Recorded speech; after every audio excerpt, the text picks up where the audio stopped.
It's a bleak and dark chapter in Israel's own history, its evolution, and certainly for the Palestinians in the short term. There's likely to be a high level of further displacement, a further wave of displacement of Palestinians. Is the long-term intention to reoccupy Gaza in its entirety? This, of course, would undermine any future prospect for a two-state solution.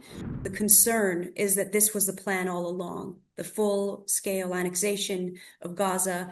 It's difficult to imagine what it will look like other than to say that it's a bleak and dark chapter in Israel's own history, its evolution, and certainly for the Palestinians in the short term, trying to survive under incredibly harsh and unimaginable conditions inside Gaza. There's likely to be a high level of further displacement, a further wave of displacement of Palestinians who have been seeking shelter in makeshift sort of tents and temporary housing and trying to survive amongst the rubble. So it's likely that they will be displaced as Israeli military operations expand in Gaza City. Their access to food, to essential supplies, will be surely disrupted, at least for a certain period of time, whilst they move south inside the Strip.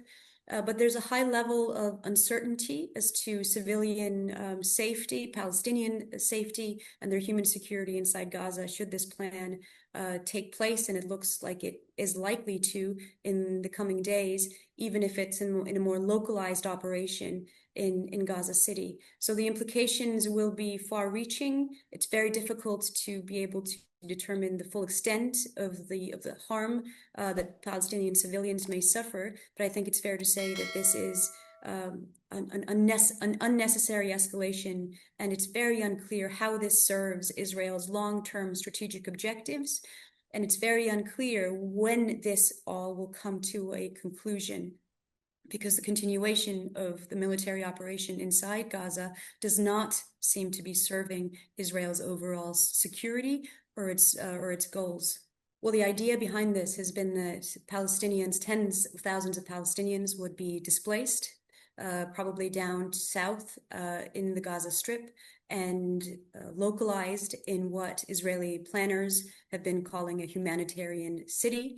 And from the Israeli perspective, the objective there appears to be to separate the civilians from the Hamas militants or combatants, and to be able to distribute food and aid to the Palestinian population in Gaza in a more systematic and safe way. Of course, this has attracted a huge level of condemnation and criticism, not only from the international community, including here in the UK, but also from Israeli citizens, from Israeli political opposition members, as well as currently serving and former IDF military personnel. It's been likened to potentially almost a ghetto where Palestinians would be unable to leave this encampment, where they would be forced to reside whilst the IDF is clearing out, as they call it, the other parts of the Gaza Strip from Hamas and trying to separate the population there. The plan that has been approved seems to be a somewhat scaled back version of a full occupation, in that it sets out an incremental plan beginning with Gaza City and potentially expanding on from there. I think the Netanyahu government, including the far-right extremist coalition members and ministers, we have to there consider and unpack the long-term motivations. What is Israeli planning for the future of Gaza? And there are those in the far right who have been, since the 2005 disengagement of Gaza, have been lobbying for the resettlement by Israelis of the Gaza Strip itself.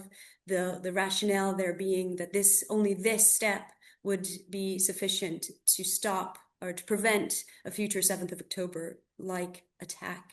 So is the long-term intention to reoccupy Gaza in its entirety?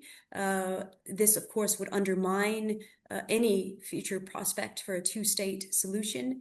annexation of Gaza, as well as similar moves in the West Bank, are highly problematic from this respect, the long-term aspirations of the Palestinians for self-determination. But from the point of view of the Netanyahu government and the far-right ministers, the view, the criticism, the concern is that this was the plan all along, the full-scale annexation of Gaza, which is seen by those individuals as the only means by which a future 7th of October attack by Hamas can be deterred.